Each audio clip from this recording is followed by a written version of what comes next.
ukaripiwa na sekuru wako, nasi ndokupa shoko racho.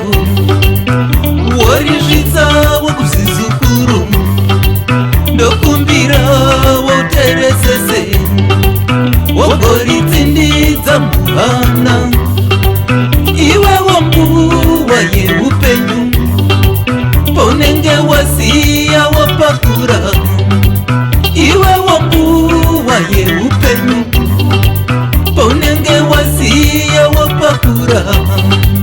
Musiwe nzire baruvare, ndiye mufambi wayo, saka rega ndikuudze mwanangu.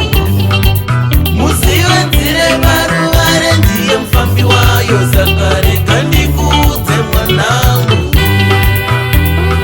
Batisisa mwanangu, mangwane gova pimbe mashoko. Batisisa mwanangu, mangwane gova pimbe mashoko.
Wotoshingirira kusvika kumagumo, pazvinorema usadududze.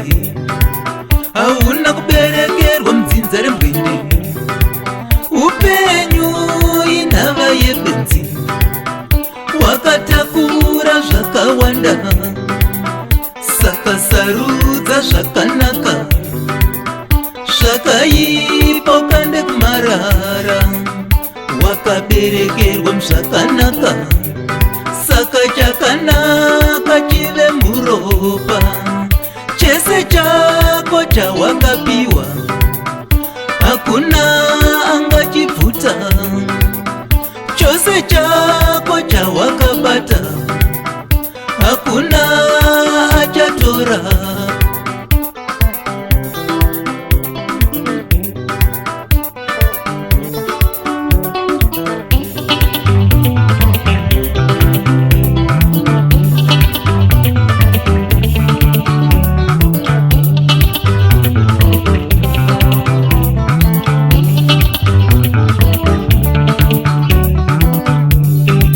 Sadaura ropa kuti upfume, nyangwe kupamba zvevamwe.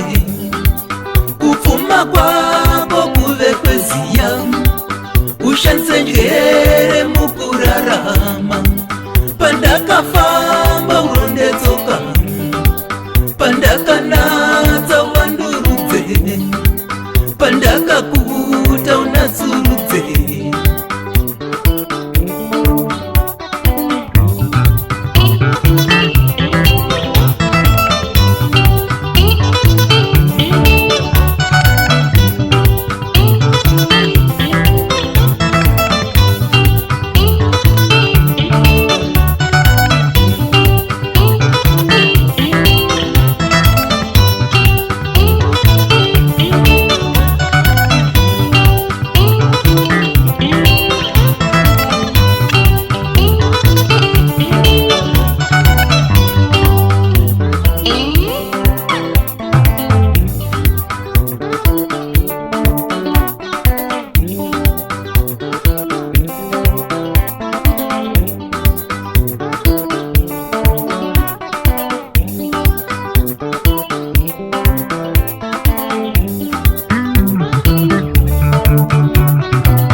rega ndikuudze mwanangu, inzwa mwanangu, iwenzire maruware ndiye mfambi wayo, inzwa mwanangu, ndikuudze mwanangu, chenjedze iyoyo, batisisa mwanangu, inzwa mwanangu, kuba vimbe mashoko, chenjedze iyoyo, batisisa